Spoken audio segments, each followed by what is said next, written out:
வயசானவங்க எல்லாம் பாத்தீங்கன்னா சாப்பாடு ஊட்டும் போதோ இல்ல வந்து அவங்களுக்கு வந்து மெடிசின்ஸ் எல்லாம் போடும்போது அப்படின்னா அவங்களுடைய வலியிலையும் வேதனையிலும் என்ன பண்ணுவாங்கன்னா சமயத்துல அடிப்பாங்க, பயங்கரமா திட்டுவாங்க.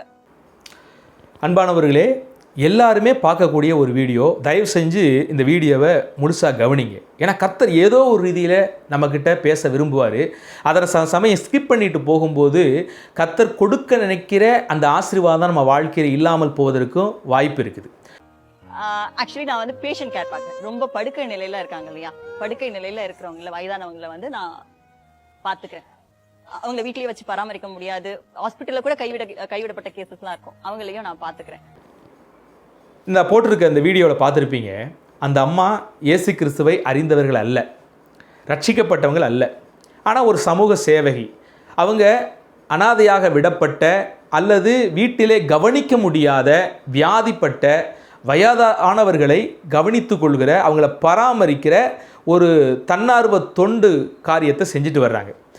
இவங்களை குறித்து சிலர்லாம் விமர்சனம் பண்ணுறதாக நினச்சி அவங்க ரொம்ப ஆதங்கத்தோடு சில வார்த்தைகள்லாம் பேசுகிறாங்க.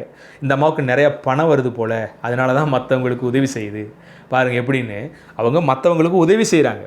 ஸோ யாராவது ஒருவர் மற்றவர்களுக்கு உதவி செய்கிற ஒரு எண்ணம் இருக்குதுன்னு மக்கள் பார்த்தாங்கன்னா அவங்க கையை பலப்படுத்தும்படி சில விஷயங்களை கொடுப்பாங்க. அப்படி கொடுக்கும்போது சிலருடைய கண் பார்த்திங்கன்னா உறுத்துது, இந்த அம்மாவுக்கு நிறைய காசு வருது போல் அப்படின்ட்டு. அதை கொஞ்சம் வருத்தமாகவே சொல்கிறாங்க. தவறில்லை. அதாவது நாம ஒரு மனிதர்களை தேடி போய் உதவி செய்வது நல்லது, சிறப்பு.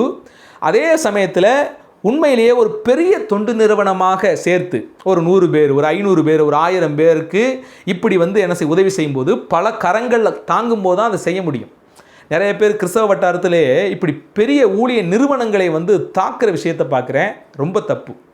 ஒரு தனி நபராக போய் ஒருவருக்கு உதவி செய்வது நல்லது தான், அதை அவங்க சிலர் பேசுகிறாங்க. ஆனால் பலர்கிட்ட வாங்கி பலருக்கு உதவி செய்கிற ஒரு ஊழியமும் இருக்குது பார்த்தீங்களா. அந்த ஊழியத்தை பார்த்தீங்கன்னா சிலர் வந்து ஆகடிகம் பண்ணுறது, அதை குறைவாக பேசுகிறது ரொம்ப தப்பு. அந்த ஊழியங்கள் மூலியமாகவும் திரளான மக்கள் சந்திக்கப்படுறாங்க. நல்லா கவனிங்க. இந்த அம்மா தொடர்ந்து பேசிக்கிட்டே வர்றாங்க. நிறையா தன்னுடைய மனதில் இருக்கிற காரியத்தையெல்லாம் அங்கே ஷேர் பண்ணுறாங்க. ஷேர் பண்ணும்போது கடைசியாக அவங்க முடிக்கும்போது ஒரு அற்புதமான விஷயத்தை பேசுகிறாங்க. என்ன அப்படின்னா, இந்த உடம்பு சரியில்லாத இருக்கிற அந்த வயோதிபர்கள் இருக்காங்கல்ல, தாத்தாமாருங்க, பாட்டிமாருங்க, ரொம்ப கான்சியஸை இழந்துருவாங்க. சிலலாம் பார்த்தா இந்த 70 வயசெல்லாம் தாண்டிட்டாங்கன்னு பார்த்தீங்கன்னா கான்சியஸ் நிலைமைக்கு போயிடுவாங்க. ஒரு குழந்தை மாதிரி ஆயிடுவாங்க. என்ன செய்கிறோன்னு தெரியாது. சில நேரத்தில் நல்லா பேசுகிற மாதிரி இருப்பாங்க, சில நேரத்தில் பார்த்தீங்கன்னா அப்படி சின்ன குழந்தை மாதிரி பேச ஆரம்பிச்சிருவாங்க. எப்போ இயல்பான நிலைமைக்கு இருப்பாங்க அப்படின்னு தெரியாது. திடீர்னு இயல்பான நிலைமைக்கு வந்த மாதிரி பேசுவாங்க. திடீர்னு பார்த்தீங்கன்னா நானே நிறைய பேர் பார்த்துருக்குறேன். திடீர்னு இன்னார் தான் மகன் அப்படின்னு கான்சியஸோட மகன்கிட்ட பேசுகிறோம் அப்படின்னு மாதிரி பேசுவாங்க.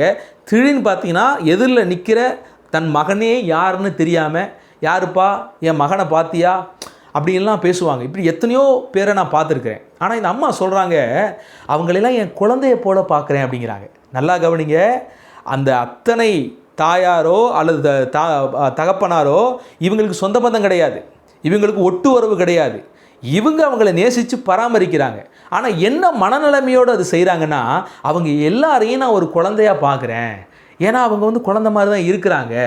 சில சமயங்களில் அவங்க உடம்பு சரியில்லாத இருக்கும்போது அவங்களுக்கு நான் மருத்துவம் செய்யும்போது அவங்க நான் செய்ய போகிற அந்த உதவியை கூட அவங்களால புரிஞ்சிக்க முடியாது. சிலர் வந்து அடிப்பாங்களாம். அந்த அம்மா சொல்கிறாங்க, என்னை அடிப்பாங்க, கெட்ட வார்த்தையில் திட்டுவாங்க. ஆனால் அதையெல்லாம் நான் ஒன்றுமே காதில் போட்டுக்க மாட்டேன், அதை சகிச்சுட்டு போகிறேங்கிறாங்க. ஆக்சுவலி வயசானவங்க எல்லாம் பாத்தீங்கன்னா சாப்பாடு ஊட்டும் போதோ இல்ல வந்து அவங்களுக்கு வந்து மெடிசின்ஸ் எல்லாம் போடும்போது அப்படின்னா அவங்களுடைய வலியிலையும் வேதனையிலும் என்ன பண்ணுவாங்கன்னா சமயத்துல அடிப்பாங்க, பயங்கரமா திட்டுவாங்க, பயங்கரமா சபிப்பாங்க. ஆனாலும் நாங்க அதை வாங்கிக்கோம், அதை தாங்கிட்டு நான் சிரிச்சுட்டே தான் இருப்பாங்க. அவ்வளவுதான், வேற என்ன பண்ண முடியும்? அவங்கதான் குழந்தைங்களாச்சு, குழந்தைங்கிட்ட போய் நான் என்ன சொல்லி புரிய வைக்க முடியும்? இதை பார்க்கும்போது எனக்கு ரொம்ப வியப்பா இருந்துச்சுங்க. இந்த அம்மாவுக்கு அந்த பெரியவங்க எந்த ரீதியிலையும் அப்படி சகிச்சு போகணும்னு அவசியம் இல்லை. இந்த அம்மா அவங்க கொடுக்குற அடிகளையும் அவங்க திட்டுற கெட்ட வார்த்தையும் சகிச்சுட்டு போகணும்னு எந்த தலையெழுத்து இவங்ககிட்ட கிடையாது. இவங்க பணம் சம்பாதிக்கவும் வரலை. ஆக்சுவலாக பார்த்தீங்கன்னா அனைத்து பணத்தையும், அதன் மூலியமாக வர எல்லா பணத்தையுமே அந்த ஏழை எளிய அந்த வயோதிப நிலையில் இருக்கிற அவங்களுக்கு தான் செலவு பண்ணுறாங்க. இவங்க எந்த சொத்தும் சேர்த்து வைக்கலை.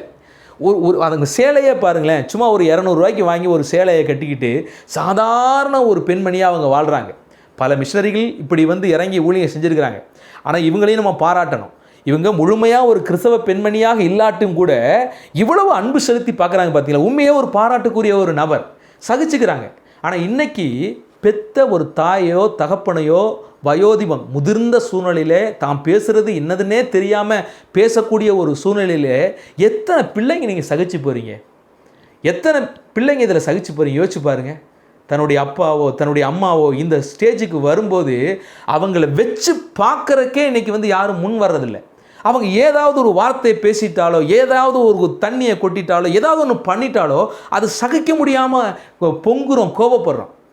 நல்லா கவனிங்க, நான் சொல்ல வர்ற விஷயத்தை புரிஞ்சுக்கங்க. சில உண்மையிலேயே அப்பா அம்மா பிள்ளைகள்கிட்ட இருக்க முடியாமல் அவங்க ஏதாவது சுயநலமாக சில விஷயங்களை வச்சுக்கிட்டு சண்டை போட்டு போகிற கேஸ் இருக்குது, அது வேற.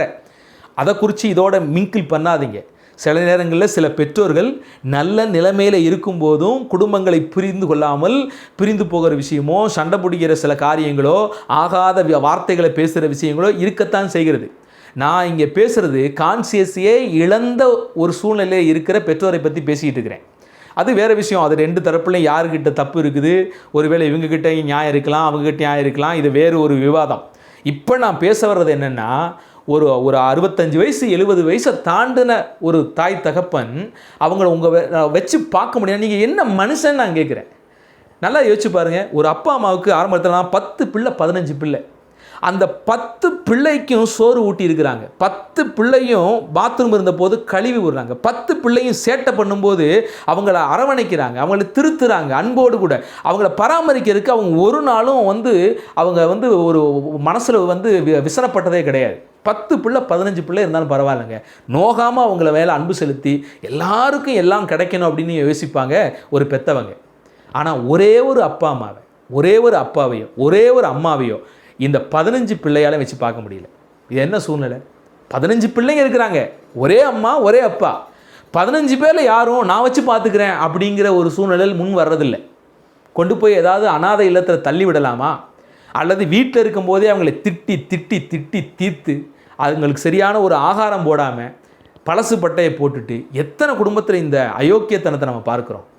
இதெல்லாம் மனுஷனாக பிறந்ததுக்கே நீங்கள் வேஸ்ட்டுங்க. கொஞ்சம் யோசிச்சு பாருங்களேன். நீங்கள்லாம் குழந்தைகளாக இருக்கும்போது எந்த அளவுக்கு அவங்க கை மேலே தோள் மேலே மார் மேலே போட்டு வளர்த்துருக்குறாங்க, எந்த அளவுக்கு நீங்கள் செஞ்ச சேட்டையெல்லாம் சகிச்சிருக்கிறாங்க, எந்த அளவுக்கு நீங்கள் அசிங்கம் பண்ணும் போதெல்லாம் அவங்க சுத்தம் பண்ணிட்டு ஓடி இருக்கிறாங்க. உங்களுக்காகவே தங்கள் வாழ்க்கை முழுவதும் வாழ்ந்தவங்க, உங்களுக்காகவே சம்பாரித்தவங்க, சின்ன சின்ன விஷயங்களையும் என் பிள்ளைக்காகன்னு வாழ்ந்தவங்க. ஆனால் ஒரு குறிப்பிட்ட சூழ்நிலையில் அவங்க குழந்தையாக மாறும்போது, இப்போ நீங்கள் வளர்ந்துட்டீங்க, அவங்க குழந்தையாக மாறும்போது அவங்க தப்பாகவே சில விஷயங்கள் பேசட்டுங்க, புரிந்து கொள்ளாமல் கூட ஏதாவது ஒன்று செய்யட்டுங்க, அதை சகிச்சு போனால் உங்களுக்கு என்ன? உங்களை சகிச்சுக்கிட்டாங்கல்ல அவங்க, நீங்கள் ஒன்றும் அவங்களுக்கு போய் எல்லாம் உங்களை ஏற்கனவே சகிச்சுக்கிட்டாங்க. பைபிள் வசனம் அப்படி இருக்குது. கிறிஸ்து நம்மிடத்தில் முந்தி அன்பு கூர்ந்தாராம். நீங்கள் கிறிஸ்துவினிடத்தில் அன்பு கூற வேண்டும். ஆனால் நீங்கள் அன்பு கூறங்கன்னு பெருமை பாராட்டாதீங்கய்யா. உங்கள் மேலே கிறிஸ்து ஏற்கனவே அன்பு கூர்ந்து விட்டார், உங்களுக்காக தன் ஜீவனையே தந்து விட்டார். அதனால் கிறிஸ்துவின் அன்பு கூறப்பட்ட நீங்கள் கிறிஸ்துவை அன்பு கூறுங்கள் என்று வேதம் பேசுது. அது மாதிரி இது உங்கள் மேலே விழுந்த கடமை, அதை புரிஞ்சுக்கங்க. நீங்கள் கடமைப்பட்டிருக்கிறீங்க. ஏற்கனவே பெற்றவங்க உங்களை சகிச்சிருக்கிறாங்க, உங்களை மன்னிச்சிருக்கிறாங்க, எல்லாம் பண்ணியிருக்கிறாங்க. அப்போ அவங்க ஒரு குறிப்பிட்ட ஏஜ் ஆன பிறகு அவங்கள சகித்து கொண்டு அவர்கள் செய்கிற சில விஷயங்கள்லாம் அது தவறாகவே இருந்தாலும் கூட சகித்து கொண்டு உங்கள் வீட்டில் வச்சு பார்க்குறதா அது பாக்கியம் அப்படிங்கிறத மறந்துடாதீங்க. சின்ன வயசில் படித்த ஒரு விஷயம், ஒரு ஆலமரம் ஒரு குடும்பம் அப்படின்னு சொல்லுவாங்க. இந்த ஆலமரம் பாங்களை ஓங்கி வளரும். அந்த விழுதுகள்லாம் குழந்தையை போல அந்த ஆலமரம் பார்த்தீங்கன்னா நல்லா படர்ந்து விழுந்ததுக்கப்புறம் விழுதுகள் அங்கங்கே தொங்கும். அதெல்லாம் என்னென்னா அந்த ஆலமரத்தினுடைய குழந்தைகளாம். ஒரு குறிப்பிட்ட சூழ்நிலையில் அந்த கிளைகள் அடித்து வளருது பார்த்தீங்களா, அதெல்லாம் தாய் தகப்பன்மார்கள். ஒரு குறிப்பிட்ட சூழ்நிலையில் அந்த மரம் வளர்ந்த பிறகு பலவீனமாயிரும். அந்த கிளைகள் வெயிட் ஆகி அந்த கிளைகளுடைய வெயிட்டு தாங்க முடியாமல் அந்த ஆலமரத்தினுடைய அந்த கிளைகள்லாம் முறிஞ்சு விழக்கூடிய ஒரு சூழ்நிலை இருக்குமா. அப்போ என்ன நடக்குன்னு கேட்டிங்கன்னா, அந்த கிளைகளில் இருக்கிற விழுதுகள் பூமியில் விழுந்து அது ஒரு வேராக ஒரு மிகப்பெரிய தூணாக மாறி அந்த கிளைகளை தாங்குமா. அது மாதிரி தான் ஒரு குடும்பம். பெற்றவங்க பிள்ளைகளை என்ன செய்கிறாங்க, பாராட்டி சீராட்டி வளர்க்குறாங்க, பிள்ளைகள் உருவாகிறாங்க. ஒரு குறிப்பிட்ட சூழலுக்கு அப்புறம் பிள்ளைகள் பெற்றோரை தாங்க வேண்டும் அப்படின்னு இந்த ஆலமரத்தை வச்சு அந்த குடும்பத்தை ஒரு பெற்றவங்களுக்குள்ளேயும் பிள்ளைகளுக்குள்ளேயும் இருக்கிற அந்த பாண்டிங்கை சொல்லக்கூடிய ஒரு அற்புதமான விஷயமாக கற்றுக் கொடுத்தாங்க. அது இன்றைக்கி எனக்கு ஞாபகத்தில் இருக்குது. ஆக விழுதுகளாகிய பிள்ளைகள் ஏன் இன்றைக்கு கிளைகளாகிய உங்கள் தாய் தகப்பனை தாங்க மறுக்கிறீர்கள்? ஏன் அதை பார்த்தா உங்களுக்கு விசனமாக தெரியுது? அதை ரொம்ப தியாகம் செய்கிற மாதிரி வேற உங்கள் மனப்பில் அப்படிலாம் இல்லை. எந்த அப்பா அம்மாவும் பிள்ளைகளுக்கு செய்கிற கடமையை தியாகம் என்று சிந்தித்தது கிடையாது. யோசிச்சு பாருங்கள், எந்த ஒரு பிள்ளைக்கும் செய்கிற விஷயத்தை அவங்க தியாகம்னா நினச்சி செஞ்சாங்க? நம்ம எவ்வளவு அக்கிரமங்கள் செஞ்சுருக்கோம், எவ்வளவு சேட்டைகள் செஞ்சுருப்போம், எத்தனை அவப்பேர்களை நம்ம வாழ்க்கையில் சின்ன வயசில் இருக்கும்போது அவங்களுக்கு ஏற்படுத்தி கொடுத்துருப்போம், எத்தனை நஷ்டங்களை அவங்களுக்கு உண்டாக்கி கொடுத்துருப்போம். எல்லாத்தையுமே அவங்க அன்பு செலுத்தி சகித்து கொண்டு நம்மளை வளர்த்தாங்களே. அவங்களுக்கு ஒரு சூழ்நிலை வரும்பொழுது அவங்கள பராமரிக்க நம்ம இருதயம் ஏன் மறுக்குதுன்னு தெரியல. அன்பானவர்களே, உண்மையாகவே இறைவன் உங்களுக்குள்ள வாசம் செஞ்சால், இந்த வார்த்தை உங்களுக்கு தொட்டுச்சுன்னா, உங்கள் வீட்டில் இருக்கிற வயதானவர்களை நீங்கள் பராமரிக்க மறந்துடாதீங்க. கஷ்டமாக தான் இருக்கும், வேலைக்கு போகணும், எல்லாம் பார்க்கணும், பிள்ளைகளை படிக்க எல்லாம் தான் இருக்கும். அதோடு கூட இதுவும் ஒரு முக்கியம், முதன்மையானதுன்னு வைங்க. உங்கள் வேலையை விட உங்கள் பிள்ளைகளை கவனிக்கிறதை விட அந்த ரொம்ப குழந்தைகளாக மாறிப்போன அன்கான்சியஸில் ஆகிப்போன உங்களுடைய தாய் தகப்பனை நீங்கள் கவனிக்கணும். அந்த பொறுப்பை கர்த்தர் உங்கள் கையில் தான் கொடுத்துருக்குறாரு. அதை நீங்கள் செஞ்சு தான் ஆகணும். வேற ஒருத்தன்ட்ட தள்ளி விட்டுறணும் அப்படின்னு நினைக்காதீங்க தயவு செய்து. அதுக்கு 1000 காரணம் நீங்கள் சொல்லலாங்க. ஆனால் ஒரு நிமிஷம் யோசிச்சு பாருங்கள், நான் சொன்ன விஷயங்கள்லாம் சற்று யோசிச்சு பாருங்கள், அது நியாயமானு கொஞ்சமாக அது யோசிச்சு பாருங்கள். ஆக இன்றைக்கே மனம் திரும்புவோம். உங்கள் வீட்டில் பெற்றோர்கள் இருந்துச்சுன்னா முடிஞ்ச அளவுக்கு அவங்கள நீங்கள் வச்சு பார்க்கணுன்னு நினைங்க. யாரோ தேவனை அறியாத ஒரு பெண்மணி கூட அந்த வயதானவர்களை அத்தனை பேரை வச்சு, ஒரு அப்பா அம்மாவை வச்சு நீங்கள் பார்க்குறதுக்கு கஷ்டம்னு சொல்கிறீங்க, 100கணக்கான இது போன்ற தாய் தகப்பனை வச்சு ஒரு அம்மா சமாளிச்சுட்டு வருதே, சந்தோஷமாக பார்க்குதே. அந்த முதிர்ந்தவர்கள் அன்கான்சியஸில் அடைஞ்சவங்க தான் உதவி செய்ய வர்ற, தனக்கு சோறு ஊட்டுகிற, தனக்கு மருந்து போடுகிற அந்த அம்மாவை அடிக்கும் போதும் கெட்ட வார்த்தை திட்டும் போதும் ஒரு குழந்தைய பார்க்குறது மாதிரி அவங்க பார்த்துட்டு அதை சகிச்சுக்கிறாங்க பார்த்தீங்களா?